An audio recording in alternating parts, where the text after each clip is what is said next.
ইতালির মলভেনো লেকে মর্মান্তিকভাবে প্রাণ হারিয়েছে 12 বছর বয়সী এক বাংলাদেশি কিশোর। বৃহস্পতিবার সকালে ভেনিস মেসরে থেকে ভৈরববাসীর একটি পরিবার পিকনিকে গেলে পানিতে নেমে ডুবে যায় কিশোরটি।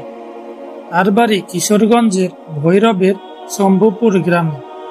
বাবা আবু বকর সিদ্দিক ইতালিতে বসবাস করেন।